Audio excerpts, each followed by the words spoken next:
but in a way assuring both of us that we love each other. Yeah, because I love you. Yeah, because I love you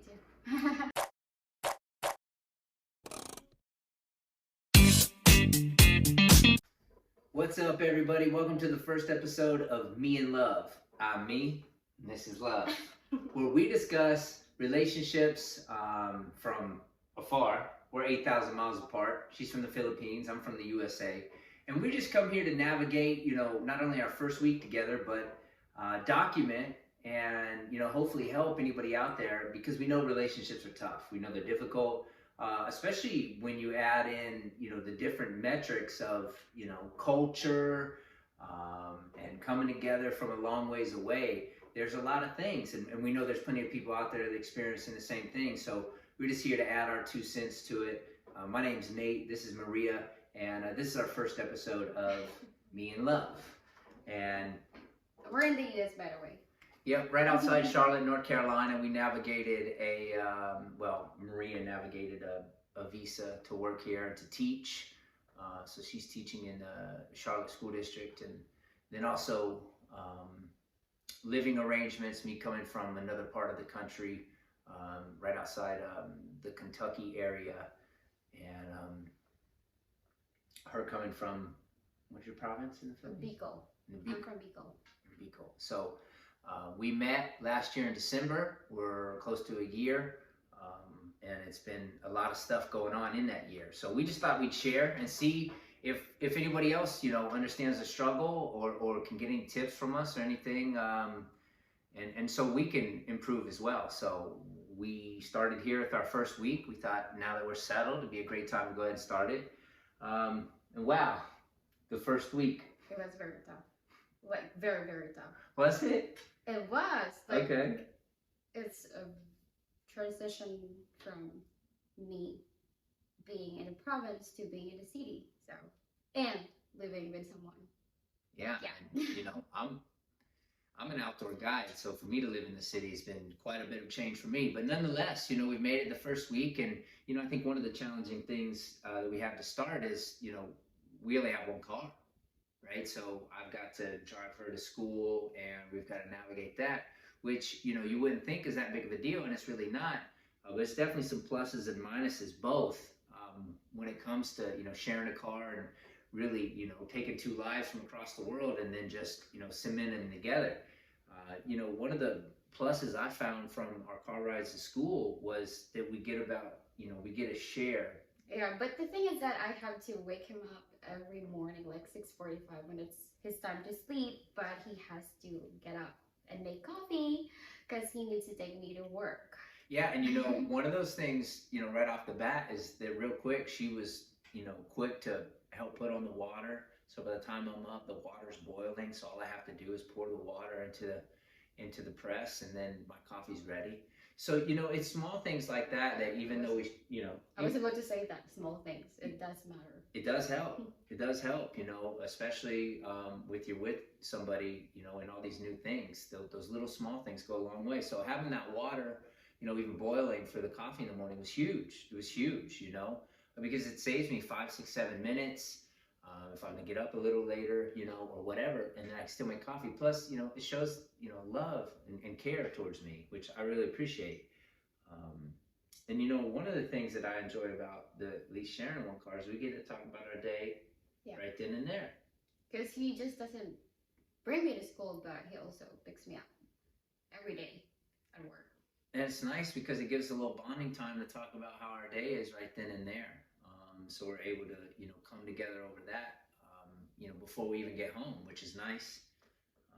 Yeah, but the thing is, even though that we started on a long distance relationship, but even though we're living together, we just actually see each other after I get off work and on weekends, right?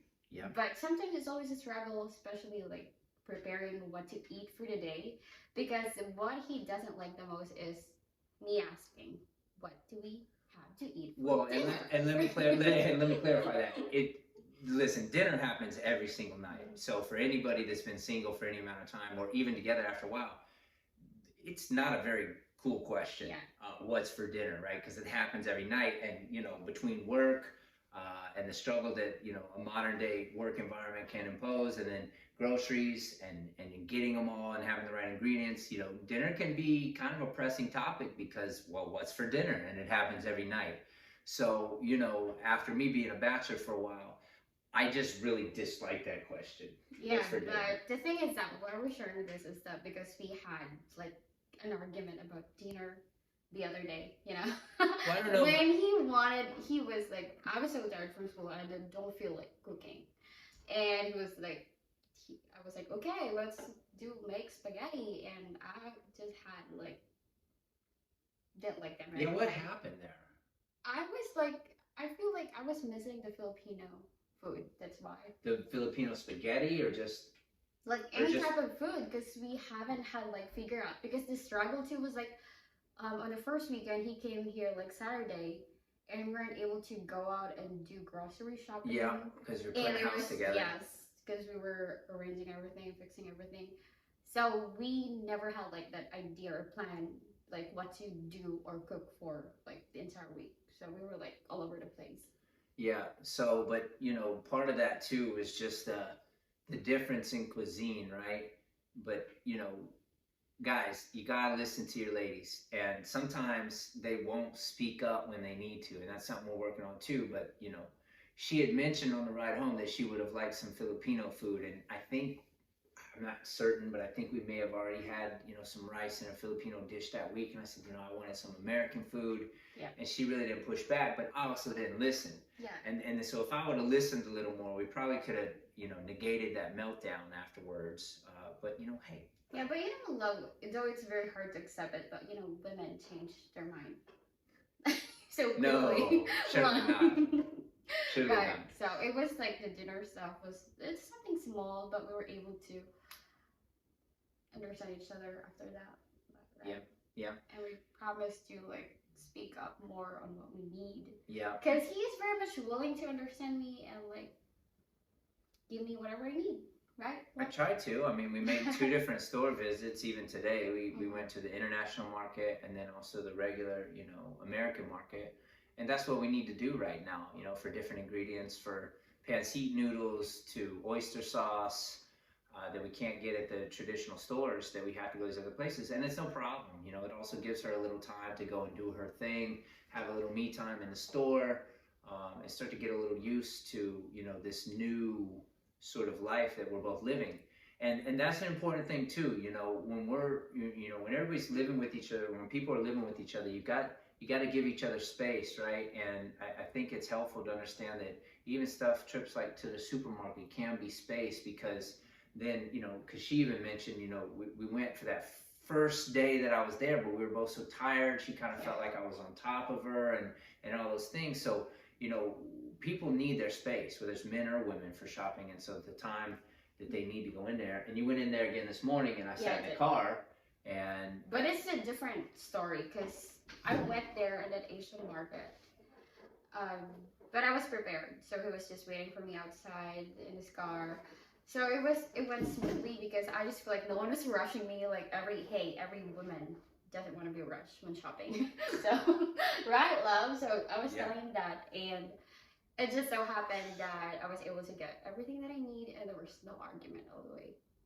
Yeah, and we've had a great day today, and one of the things that Maria made sure she did this week is, before we moved in here, she said she wanted to make this place a little more like home.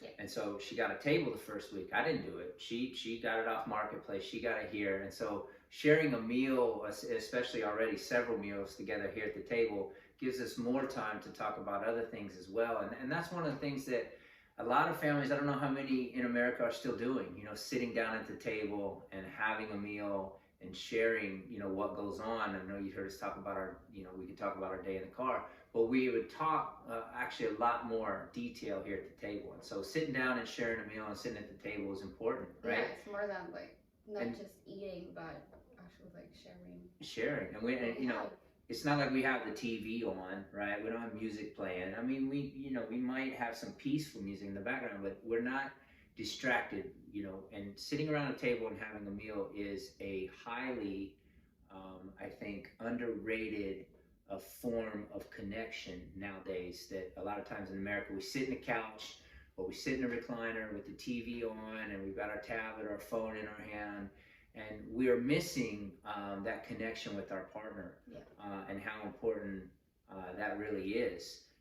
Because, you know, the disconnection and you know, having things grow within relationships, it doesn't take long, right? If we're not taking time to spend with each other every day and getting to know what's going on and truly, you know, talking and being with one another and connecting, then we will grow resentment with each other and those resentments grow. And I think it's important that sitting down and sharing a meal with nothing on, no distractions, TV, movie, any of that stuff is important and can be helpful. So if you're not doing that, you may think about that in your relationship because it'll help. Yeah, and we talk about random stuff like, it's very helpful to have a partner who likes to listen to you. Like every day I would always complain, like not really complain, but you know, working, teaching in America, you know, like working with American kids. And at a Title I school, yes, right? Very different, the kids very from different, Philippines to classroom Charlotte. management, you need to be tough in here.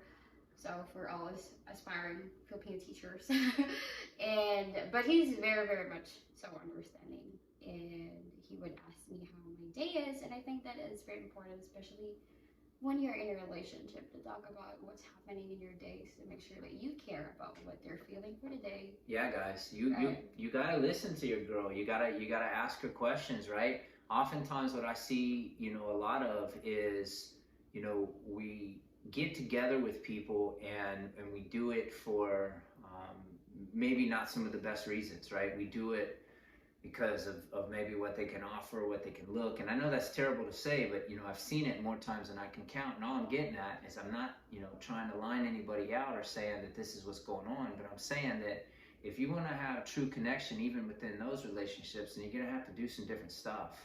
And you're going to have to turn some corners. And I am so happy in this relationship because we're open and we're honest. And yeah, we struggle and we have arguments and we do fight. But we share the same values, so of coming together and making sure that, you know, we're there for each other and open, authentic, and honest, and those things are important to us. And also never going to bed mad. Yeah, right? We've made that. We're actually like all of the relationship. It's just what makes it different is that we always like make sure to talk about it, right? Like what before you said, we go to bed, yeah. Right? Because we had, just to, you know, kind of wrap it up here, our first week. Today is Sunday evening. It's almost 7 p.m. And, you know, it's been a first full week of living together. And last night we went to a gala for her... Filipino community event. And I asked him to come with me. He came with me. Though we were actually struggling during the day because we just had a fight. We did. An argument, like something we would say or we would rate as very personal. We tell you about it, but it's personal. Yeah, I mean, it's something like one of the biggest argument that we had. We had a big argument yesterday. Yeah, but we still went to the gala. We went to the gala, and I didn't have the best time, but we made it through dinner. We made it through the pictures, and I you know, she asked. She was receptive. She said, "Let me know when you're ready to go." They took a few more photos, and then I said, "I'm ready to go."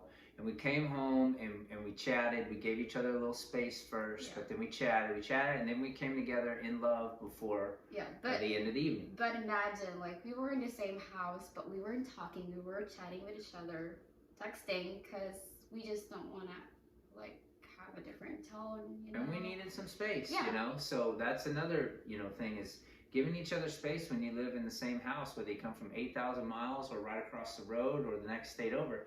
It's important to, if you value who you're with, you know, to give them some space because we're already living together now. So just being in the next room when you're arguing can be enough to where one person can kind of, you know, unwind and do their thing and the other until that time is taking place to where you can come back together. I mean, I oftentimes see, and even from my past, you know, I would just get involved and try and and keep going at it and keep hammering, but people need space. Yeah, we do have the end time and night time, so he goes out, he loves nature, and I would stay home, probably clean or do some work stuff and do something that I would, feel good Yeah. with doing. So we give each other space so we don't suffocate each other, but in a way assuring both of us that we love each other. Yeah, because I love you. Yeah, because I love you too. And so that's our first week here, and I just hope that someone can get something from it, and it's been an enjoyable first week, and yeah, we'll hope to see you and probably raise questions too. Yeah. Surely, who will? Yeah. Yeah, But right. I'm looking forward to the next week. Yeah, me too. High five on that. And We're like best friends. we are most days. Yeah, most days. When we Best try, friends and even always. if we're not friends, we try to bring it around to being best friends by the end of the day. And sometimes we would tell each other, I don't like you today, but I love you. There are days that we wouldn't like each other. Yeah. Right, love. Yeah. So I think just kind of bringing the close to the first week together, you're gonna be on top of each other. You're gonna see each other in a different light. You're gonna have these struggles of mending two lives into one. But as long as you continue to find understanding, continue to see the good in each other. Yeah, finding the good in each other, like whatever. I love this person. We're having an argument. Oh, Yeah. what do you think about this? I Which love can this be person. tough. Yeah, But it's hard. necessary. Mhm. And also being authentic and honest and talking to people, Which- talking to each I mean, other. I've been struggling with communicating, and he's the one who's like telling me, speak up for yourself. Because sometimes I feel like, how women want their mind to be. Yeah, she read. wants me to read her mind. Like, And I've read told her my now, mind. And over he the was first like, year, no, I like, can't read your mind. we don't and I do was that. It doesn't yeah, happen. women stuff, but So- we cannot make that as an excuse all the time. So yeah, there's no love. Yeah. But in conclusion, that we don't go to bed mad at each other either. So these types of things I think are important, and hopefully they help you.